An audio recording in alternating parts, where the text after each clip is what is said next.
आज आपण बघणार आहोत राज्यशास्त्राचा तिसरा धडा, राजकीय पक्ष. भारतामध्ये बहुपक्ष पद्धती आहे, म्हणजेच अनेक पक्ष आपल्या देशामध्ये आहे. इंग्लंडसारख्या देशाचा विचार केला तर तिकडे फक्त द्विपक्ष पद्धती आहे, म्हणजे दोनच पक्ष असतात एका वेळेला. दोनपेक्षा जास्त पक्ष तिकडे असू शकत नाही, एक सत्ताधारी पक्ष आणि एक विरोधी पक्ष. भारतामध्ये मात्र तसं नाही आहे, आपल्याकडे बहुपक्ष पद्धती आहे. म्हणूनच भारतामध्ये कोणकोणते पक्ष आहेत, राजकीय पक्ष, त्याबद्दलची माहिती करून देणारा हा पाठ आहे. तर सुरुवात करूया. मागील पाठात आपण संविधानाची वाटचाल आणि निवडणूक प्रक्रियेचे स्वरूप समजून घेतले. सामान्य जनता, लोकशाही, प्रतिनिधित्व आणि निवडणुका या सर्वांना जोडणारा सर्वात महत्त्वाचा दुवा राजकीय पक्ष असतो. मागच्या पाठात तर आपण निवडणूक प्रक्रियेचं स्वरूप समजावून घेतलं, परंतु लोकशाहीमध्ये सामान्य जनता, लोकशाही आणि प्रतिनिधित्व यांना एकत्र जोडणारा सर्वात महत्त्वाचा दुवा म्हणजेच राजकीय पक्ष असतो. आपण राजकारणाविषयी जे ऐकतो अथवा वाचतो ते बरेचसे पक्षांशी संबंधित असते. राजकीय पक्षांचे अस्तित्व सर्व लोकशाही व्यवस्थांमध्ये असते.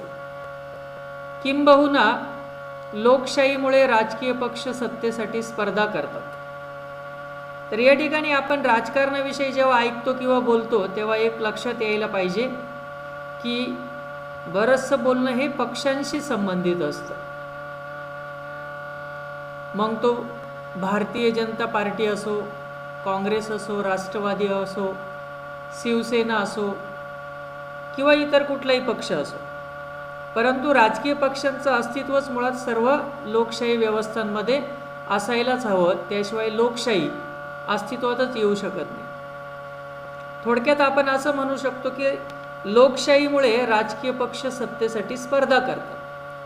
तर प्रस्तुत पाठामध्ये आपण आपल्या भारतातल्या राजकीय पक्ष पद्धतीची ओळख करून घेणार आहोत.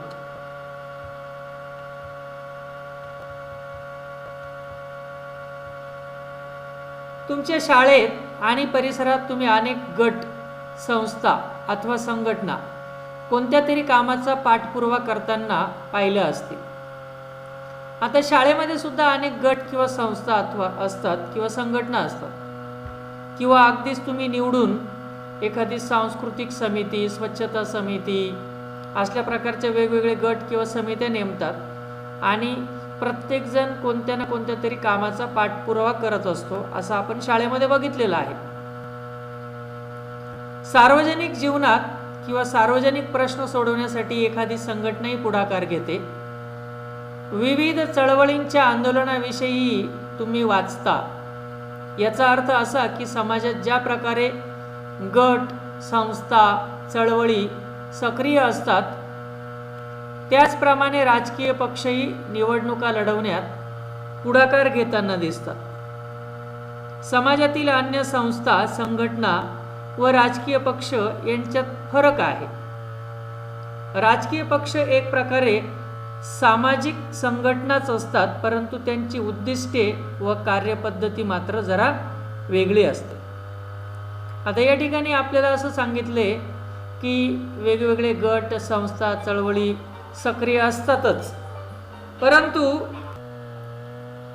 या ठिकाणी आपण असं बघितलं की राजकीय पक्ष आणि एखादी संघटना समानच असतात, फक्त राजकीय पक्षांची उद्दिष्टे आणि कार्यपद्धती मात्र वेगळी असते. तर या पार्श्वभूमीवर आपल्याला असे म्हणता येईल की राजकीय सत्ता प्राप्त करण्यासाठी जेव्हा लोक एकत्र येऊन निवडणूक प्रक्रियेत सहभागी होतात, तेव्हा त्या पक्षांना किंवा संघटनांना राजकीय पक्ष म्हटले जाते. तर एखादी संघटना किंवा राजकीय पक्ष याच्यामध्ये एकच मुख्य फरक आहे, तो म्हणजे की राजकीय सत्ता प्राप्त करण्यासाठी जेव्हा लोक एकत्र येऊन निवडणूक प्रक्रियेमध्ये सहभागी होतात, तेव्हा त्या संघटनांना राजकीय पक्ष म्हणतात. इतर संघटना असल्या प्रकारच्या निवडणुका लढवत नाही, परंतु राजकीय पक्ष ह्या अशा संघटना आहेत की ज्यामध्ये लोक एकत्र येऊन सत्ता प्राप्त करण्यासाठी निवडणूक प्रक्रियेमध्ये सहभागी होतात आणि लोक या लोकांना निवडून देतात, म्हणजेच जनता लोकांना निवडून देत असते. राजकीय पक्ष म्हणजे निवडणूक लढवून ती जिंकण्यासाठी व त्यानंतर सत्ता मिळवून आपल्या पक्षाचे शासन स्थापन करणाऱ्या लोकांचा गट होय. तर या ठिकाणी ही राजकीय पक्षाची एक प्रकारे व्याख्याच होऊ शकते की राजकीय पक्ष म्हणजेच निवडणूक लढवून ती जिंकण्यासाठी आणि त्यानंतर सत्ता मिळवून आपल्या पक्षाचे शासन स्थापन करणाऱ्या लोकांचा गट म्हणजेच राजकीय पक्ष होय. तर यानंतर आपण राजकीय पक्षांची काही ठळक वैशिष्ट्ये बघूया. राजकीय पक्षांची काही ठळक वैशिष्ट्ये आपल्याला पुढील प्रमाणे सांगता येतील. तर सर्वात महत्त्वाचं वैशिष्ट्य जे आहे राजकीय पक्षांचं ते म्हणजे सत्ता मिळवणे. तर आपण मुळातच व्याख्येमध्येच बघितलेलं आहे की ही अशा लोकांची संघटना असते जी सत्ता मिळवण्यासाठी संघटना निर्माण करते. म्हणून सर्वात महत्त्वाचं आणि ठळक वैशिष्ट्य जे आहे ते म्हणजे सत्ता मिळवणे. तर बघूया, सत्ता मिळवणे. राजकीय पक्षांचा हेतू केवळ सत्ता मिळवणे, निवडणुकांच्या माध्यमातून सत्ता मिळवणे हाच असतो. त्यामुळे सत्तेसाठी विविध राजकीय पक्ष परस्परांशी सतत स्पर्धा करत असतात. अशी स्पर्धा करण्यात अयोग्य काहीच नाही, परंतु स्पर्धेचे स्वरूप निकोप असावे.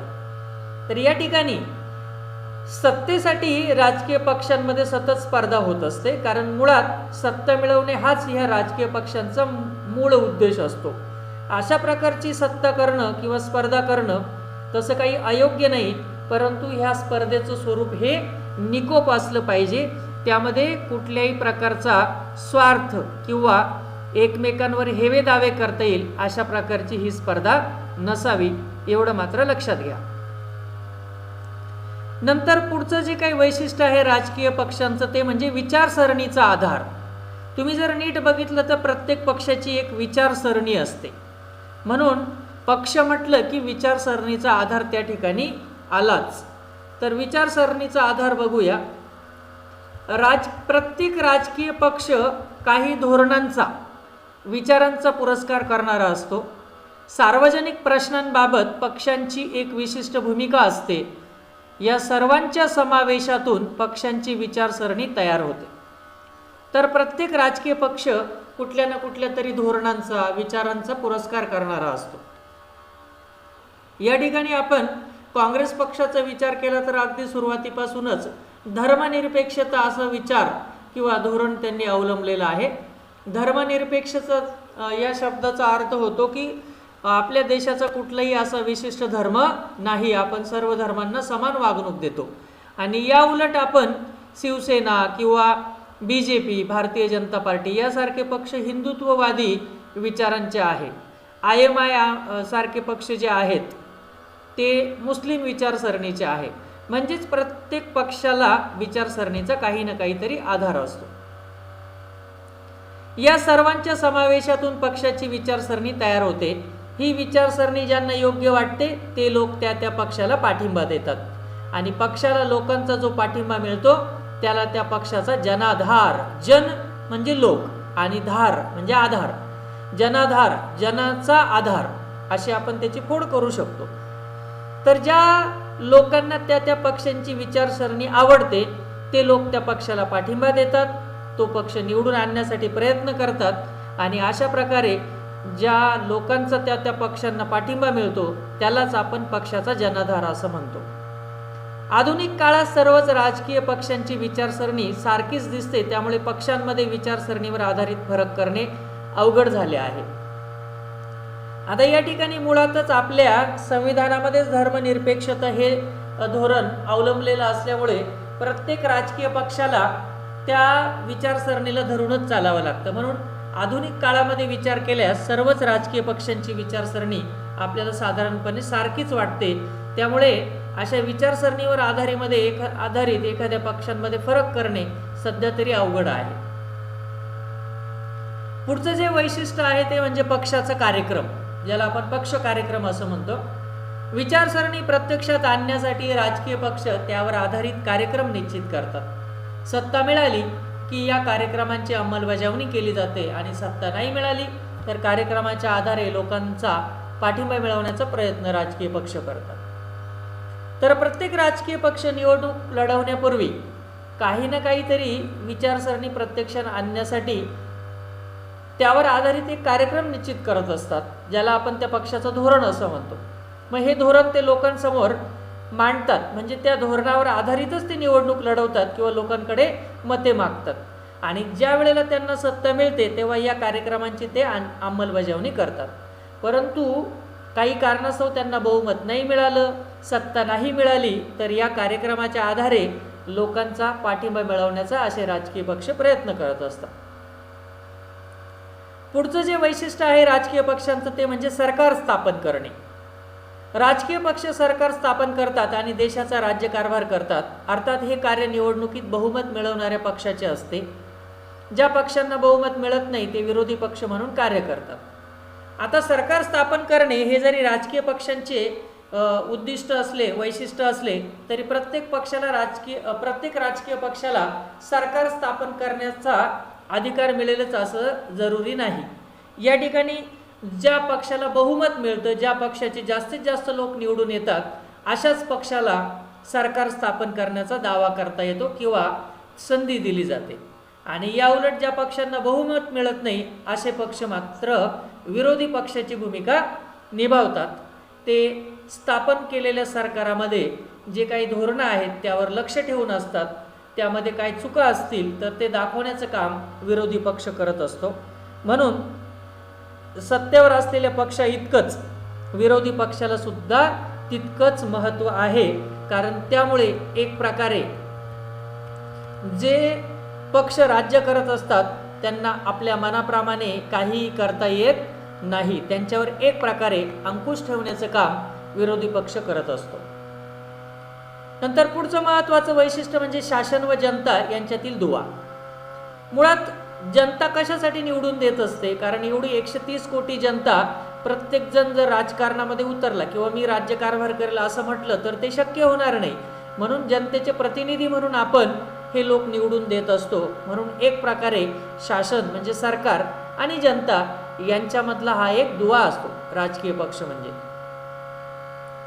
राजकीय पक्ष शासन आणि जनता यांच्यातील दुवा म्हणून काम करतात. जनतेच्या मागण्या आणि गाऱ्हाणी शासनापर्यंत पोहोचवण्याचे कार्य राजकीय पक्ष करतात. तर शासन पक्षामार्फत आपल्या धोरण कार्यक्रमांना पाठिंबा मिळवण्याचा सुद्धा ते प्रयत्न करते. तर या ठिकाणी मी सांगितल्याप्रमाणे राजकीय पक्ष आणि शासन किंवा राजकीय पक्ष हे शासन आणि जनता यांच्यातलं दुवा म्हणजे जोडण्याचं काम करतात, त्यांच्यामध्ये संवाद साधण्याचं काम करतात आणि जनतेच्या ज्या काही मागण्या आणि गाऱ्हाणी असतील त्या शासनापर्यंत पोहोचवण्याचे काम राजकीय पक्ष करत असतात. आणि शासन पक्षामार्फत आपल्या धोरण कार्यक्रमांना पाठिंबा मिळवण्यासाठी प्रयत्न करत असतो या राजकीय पक्षांच्या आधारे. आता वर्तमानपत्रातील या बातम्यातून तुम्हाला काय समजले ते थोडक्यात सांगा. जसं की सत्ताधारी पक्षाच्या विरोधात सर्व विरोधी पक्षांची मुंबईत बैठक झाली, शेतकऱ्यांचे प्रश्न हाती घेणार. मग या बातमीवरून आपल्याला काय कळतं की शेतकऱ्यांच्या प्रश्नावर सत्ताधारी पक्ष चांगलं काम करत नाही अशी विरोधी पक्षाची भूमिका आहे. म्हणून त्यावर चर्चा करण्यासाठी त्यांची मुंबईमध्ये बैठक झाली आणि त्या ठिकाणी शेतकऱ्यांच्या प्रश्नावर चर्चा होणार किंवा त्यांचे प्रश्न ते हाती घेणार अशी ती बातमी आहे. पुढची आहे सत्ताधारी पक्षाने ग्रामीण भागात संवाद यात्रांचे आयोजन केले. मग सत्ताधारी पक्ष ग्रामीण भागात संवाद यात्रांचे आयोजन का करतो की ग्रामीण भागातले प्रश्न सोडवून घेण्यासाठी आम्ही किती प्रयत्न करत आहोत हे जनतेला दाखवून देऊन पुन्हा निवडणूक लढवण्यासाठी किंवा कदाचित निवडणूक जवळ आली असेल त्या अर्थाने त्यांनी अशा प्रकारचे संवाद साधण्यासाठी ग्रामीण भागांमध्ये यात्रांचे आयोजन केलेलं ह्या बातमीतून आपल्याला दिसून येतं. नंतर समजा तुम्ही विरोधी पक्षनेते आहात आणि आरोग्य क्षेत्रात सरकारने चांगली कामगिरी केली नाही हे तुमच्या पक्षाच्या नजरेत आले आहे. विरोधी पक्षनेता म्हणून तुम्ही काय कराल? तर त्यासाठी आपण आवाज उठवू. नंतर ज्या काही आरोग्य संघटना असतील त्यांच्या माध्यमातून वेगवेगळी आंदोलनं करू, जनतेसमोर गाऱ्हाणी मांडू आणि आरोग्य क्षेत्रामध्ये सरकार चांगली कामगिरी करत नाहीये ते आपण जनतेच्या नजरेस आणून देऊ शकतो. अशा प्रकारचं काम आपण करू शकतो. नंतर विचार करा आणि लिहा.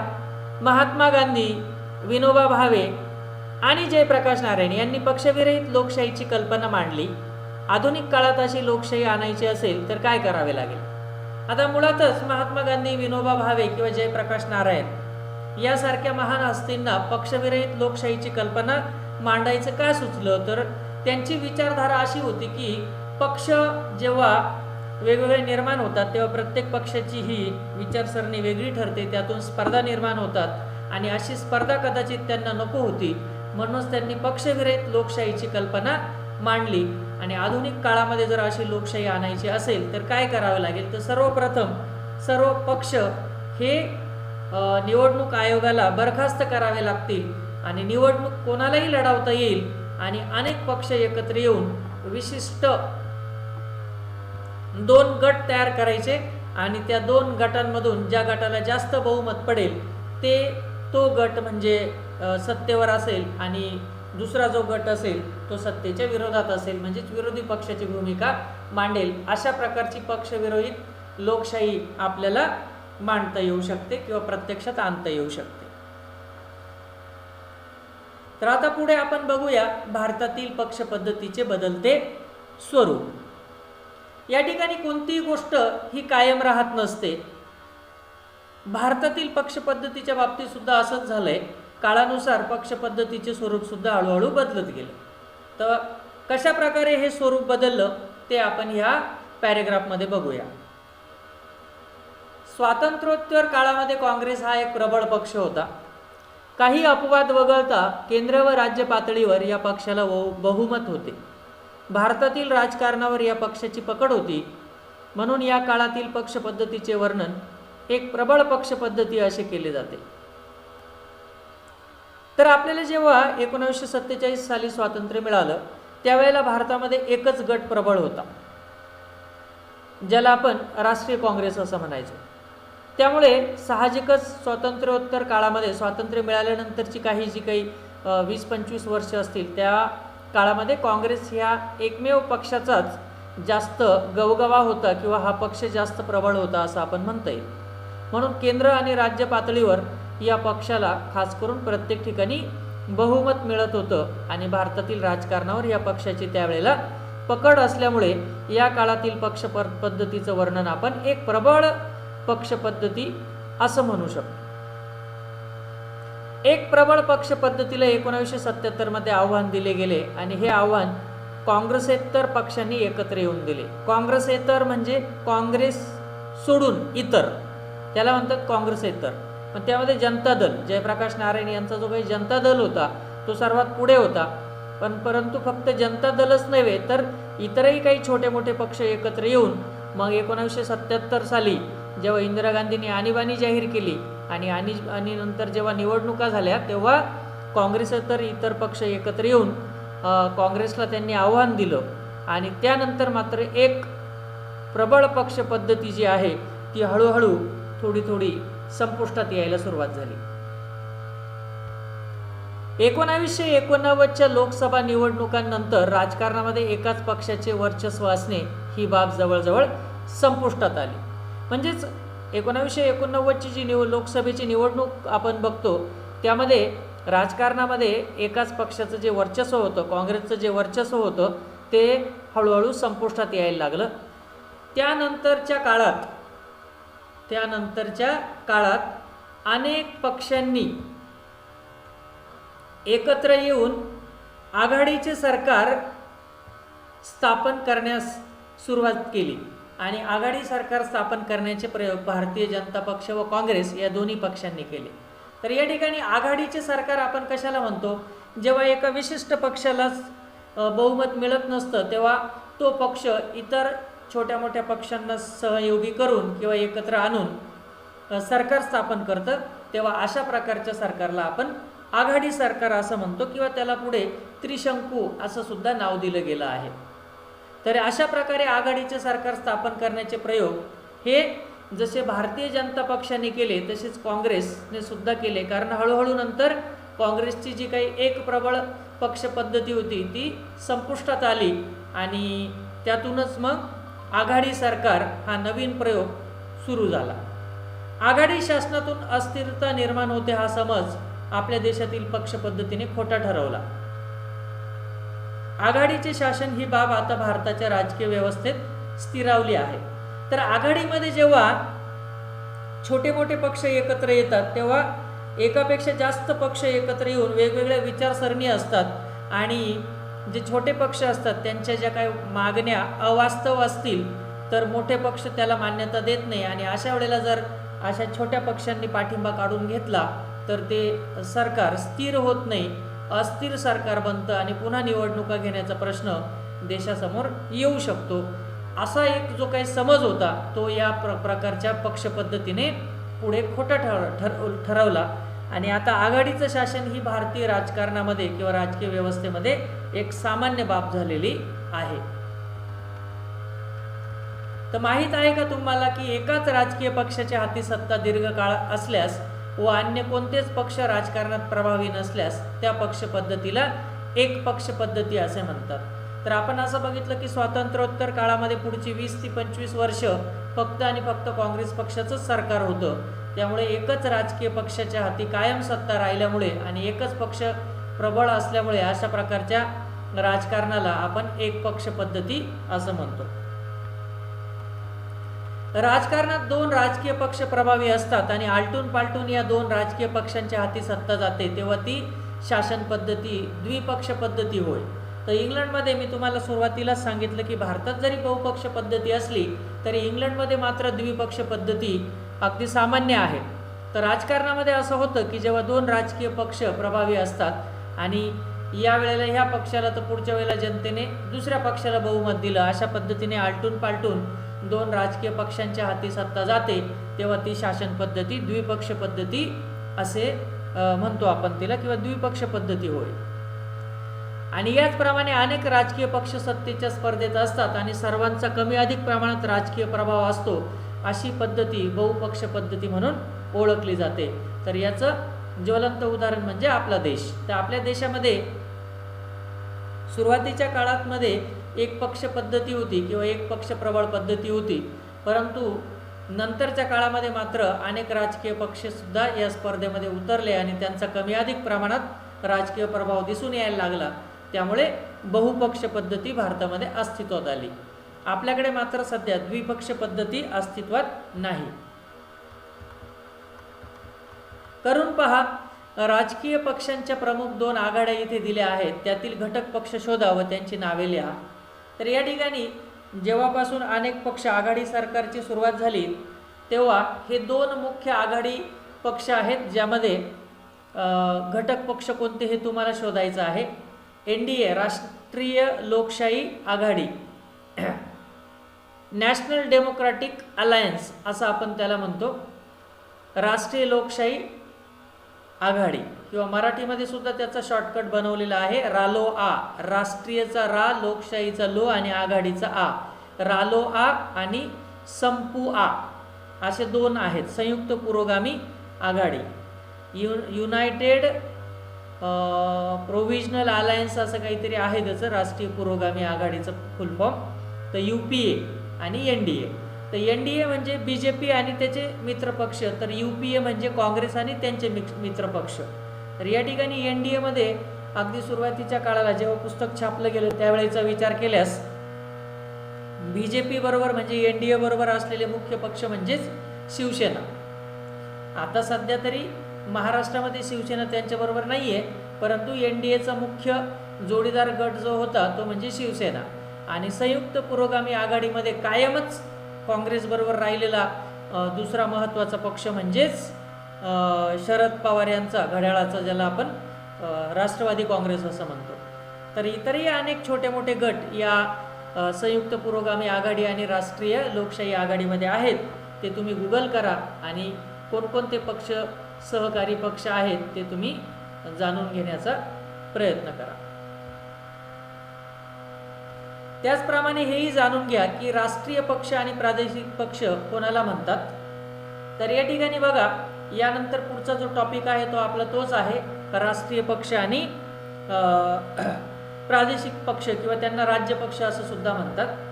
तर राष्ट्रीय पक्ष आणि प्रादेशिक पक्ष कोणाला म्हणायचं, त्यासाठी काय काय मान्यता असते, काय काय पूर्तता करावी लागते, कोणते निकष असतात हे आपल्याला बघायचं आहे. राष्ट्रीय पक्ष म्हणून मान्यता मिळवण्यासाठी निवडणूक आयोगाने स्पष्ट केलेल्या पुढील निकषांची पूर्तता व्हावी लागते. तर या ठिकाणी राष्ट्रीय पक्षांचे निकष कोणते किंवा प्रादेशिक पक्षांचे निकष कोणते हा प्रश्न नेहमी परीक्षेला विचारला जातो. तर या ठिकाणी बघा, हे दोन निकष तुम्हाला लक्षात ठेवायचे आहे. राष्ट्रीय पक्ष म्हणून मान्यता मिळवण्यासाठीचे निकष पुढील प्रमाणे: 4 किंवा अधिक राज्यांमध्ये लोकसभा किंवा विधानसभेच्या मागील निवडणुकीत किमान 6% वैध मते मिळवणे आवश्यक असते. तसेच मागील निवडणुकीमध्ये कोणत्याही राज्यातून अथवा राज्यांमधून किमान 4 सदस्य लोकसभेवर निवडून आले पाहिजेत. तर 4 किंवा अधिक राज्यांमध्ये लोकसभा किंवा विधानसभेच्या मागील निवडणुकीत त्यांना कमीत कमी 6% मतं पडलेले पाहिजे, किंवा मागील निवडणुकीत कोणत्याही राज्यामधून किंवा राज्यांमधून किमान 4 सदस्य तरी त्या पक्षाचे लोकसभेवर निवडून आलेले पाहिजे, तरच त्याला राष्ट्रीय पक्ष म्हणता येईल. आता अजून एक निकष म्हणता येईल, दुसरा निकष, किंवा एकूण लोकसभा मतदारसंघाच्या किमान 2% मतदारसंघातून तसेच किमान 3 राज्यांमधून उमेदवार निवडून येणे आवश्यक असते. म्हणजे कमीत कमी 3 राज्यामध्ये त्यांचे उमेदवार निवडून यायला पाहिजे, किंवा 2% मतदारसंघ. आता एकूण मतदारसंघ लोकसभेसाठी 543 असतात. 543चे 2% जर तुम्ही केले तर ते साधारणतः 4 ते 5 उमेदवार होतात. मग त्यासाठी किमान 3 राज्यामधून उमेदवार निवडून यायला पाहिजे त्यांचे 2%. आता मी सांगितल्याप्रमाणे 543चे 2% होतात 100ला 2 असा विचार करा. म्हणजे 200ला 4, 5 2 10, 11 उमेदवार निवडून यायला पाहिजे. 2% 543चा विचार केला तर 11 उमेदवार निवडून यायला पाहिजे. प्रादेशिक किंवा राज्य पातळीवरील पक्ष म्हणून मान्यता मिळवण्यासाठी निवडणूक आयोगाने पुढील निकष स्पष्ट केलेले आहेत. आता राज्य पातळीवर किंवा प्रादेशिक पक्ष कोणाला म्हणतो? जो विशिष्ट राज्यापुरताच मर्यादित असतो. आता त्यासाठी काय निकष लावलेले आहे? तर पहिला निकष म्हणजे लोकसभा किंवा विधानसभेच्या मागील निवडणुकीमध्ये किमान 6% मते मिळवणे आणि किमान 2 सदस्य विधानसभेवर निवडून येणे आवश्यक आहे. आता विधानसभा म्हटलं की मग तो फक्त राज्यापुरता कारभार असतो, म्हणून लोकसभा किंवा विधानसभेच्या निवडणुकीमध्ये 6% मतं त्यांना मिळाले पाहिजे, आणि असं नसेल तर 2 सदस्य तरी त्यांचे विधानसभेवर निवडून आलेले पाहिजे. किंवा दुसरा निकष आहे विधानसभेच्या एकूण सदस्य संख्येच्या किमान 3% जागा किंवा किमान 3 जागा प्राप्त करणे आवश्यक आहे. तर या ठिकाणी महाराष्ट्राच्या विधानसभेचा विचार केला तर 288 जागा आहे, म्हणजे सरासरी 300 जागा पकडल्या तर 3%, 100ला 3 म्हणजेच 300ला 9 उमेदवार त्यांचे निवडून यायला पाहिजे असं आपण म्हणू शकतो.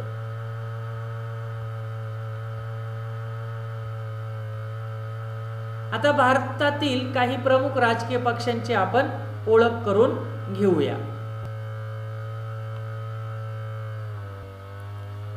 सर्वप्रथम सुरुवात करूया राष्ट्रीय पक्षांपासून. तर या ठिकाणी सगळ्यात मोठा भारतातील राष्ट्रीय पक्ष जो आहे तो म्हणजे भारतीय राष्ट्रीय काँग्रेस.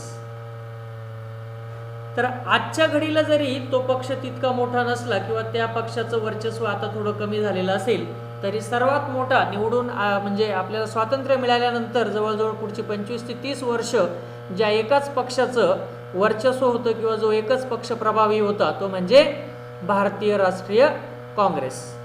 1885 साली भारतीय राष्ट्रीय काँग्रेसची स्थापना झाली आणि स्थापनेच्या वेळी काँग्रेस ही सर्वसमावेशक स्वरूपाची राष्ट्रीय स्वातंत्र्यासाठी प्रयत्न करणारी चळवळ होती. म्हणजे मुळातच राष्ट्रीय काँग्रेसची स्थापनाच स्वातंत्र्यापूर्वी 1885 साली झालेली आहे. त्यावेळेला स्थापना करताना आपल्यासमोर किंवा या पक्षासमोर उद्देश एकच होता, तो म्हणजे आपल्याला स्वातंत्र्य मिळवणे. त्यामुळे त्यात विविध विचारसरणीचे गट एकत्र आले होते. मग त्यावेळेला मुळातच या पक्षाची स्थापनाच कशासाठी झाली होती? स्वातंत्र्य मिळवण्यासाठी. त्यामुळे या पक्षामध्ये वेगवेगळ्या विचारसरणीचे गट एकत्र आलेले होते. स्वातंत्र्योत्तर काळात मात्र काँग्रेस एक सर्वात प्रभावी पक्ष म्हणून आकारास आला. धर्मनिरपेक्षता, सर्वांगीण विकास, दुर्बल घटकांसाठी आणि अल्पसंख्याक वर्गासाठी समान हक्क, व्यापक समाज कल्याण हे या पक्षाचे सुरुवातीपासूनचे धोरण आहे. तर सुरुवातीलाच मी सांगितलं होतं की काँग्रेसची जी विचारसरणी आहे ती धर्मनिरपेक्षता, म्हणजेच कुठल्याही एका धर्माला ते मानत नाही, सर्व धर्म समभाव अशा प्रकारचं तत्व त्यांचं आहे. नंतर सर्वांगीण विकास म्हणजे सर्वांचा विकास झाला पाहिजे. दुर्बल घटकांसाठी आणि अल्पसंख्याक वर्गासाठी, दुर्बल म्हणजे जे पैशाने कमजोर आहेत किंवा जातीय व्यवस्थेमध्ये पिचले गेलेले आहे असे लोक, आणि अल्पसंख्याक म्हणजे ज्या समाजाची संख्या खूप कमी आहे त्यांना आपण अल्पसंख्याक असं म्हणतो. तर अशा वर्गासाठी समान हक्क आणि व्यापक समाज कल्याण हे या पक्षाचं सुरुवातीपासूनचं धोरण आहे. त्यानुसार या पक्षाने अनेक कार्यक्रमही राबवले. लोकशाही, समाजवाद, आंतरराष्ट्रीय शांतता व सामाजिक समता यावर या पक्षाचा विश्वास आहे.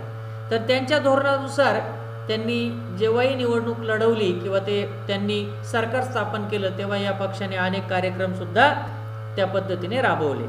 मुळातच लोकशाही, समाजवाद, आंतरराष्ट्रीय शांतता आणि सामाजिक समता या सर्व विचारांवर या पक्षाचा दृढ विश्वास आहे असं आपण म्हणू शकतो. यानंतर पुढचा जो पक्ष आहे तो म्हणजे भाकप, भारतीय कम्युनिस्ट पक्ष. यांना मार्क्सवादी असं सुद्धा म्हणतात किंवा डावे विचारसरणीचे सुद्धा म्हणतात. मार्क्सवादी विचारसरणीवर आधारलेल्या या पक्षाची स्थापना 1925 साली झाली. म्हणजे हा सुद्धा स्वातंत्र्यापूर्वी स्थापन झालेला पक्ष आहे. लक्षात घ्या, 1925 साली म्हणजेच भारताला स्वातंत्र्य मिळण्यापूर्वीच या सुद्धा पक्षाची स्थापना झालेली आहे. भारतातला हा एक जुना पक्ष आहे. मजूर, कष्टकरी वर्ग व कामगारांच्या हितासाठी हा पक्ष कार्य करतो. या पक्षाचा भांडवलशाहीला विरोध आहे. तर या ठिकाणी मुळात या पक्षाची स्थापना मजूर, कष्टकरी वर्ग आणि कामगारांचे जे काही प्रश्न सोडवण्यासाठी झालेली होती, किंवा मुळात आपण कामगार आणि कष्टकरी वर्गांच्या हितासाठी काम करणारा पक्ष असं आपण भारतीय कम्युनिस्ट पक्षाची ओळख सांगू शकतो. मुळात या पक्षाचा भांडवलशाहीला विरोध आहे. भांडवलशाही म्हणजे ज्या काही कंपन्या असतात त्यांचे जे मालक ते म्हणजे भांडवलशाही, आणि हे लोक कष्टकरी किंवा कामगार मजूर वर्गाचं नेहमीच शोषण करतात, आणि त्यांच्या हितासाठी या पक्षाची स्थापना झाल्यामुळे साहजिकच या पक्षाचा सुरुवातीपासूनच भांडवलशाहीला नेहमी विरोध राहिलेला आहे.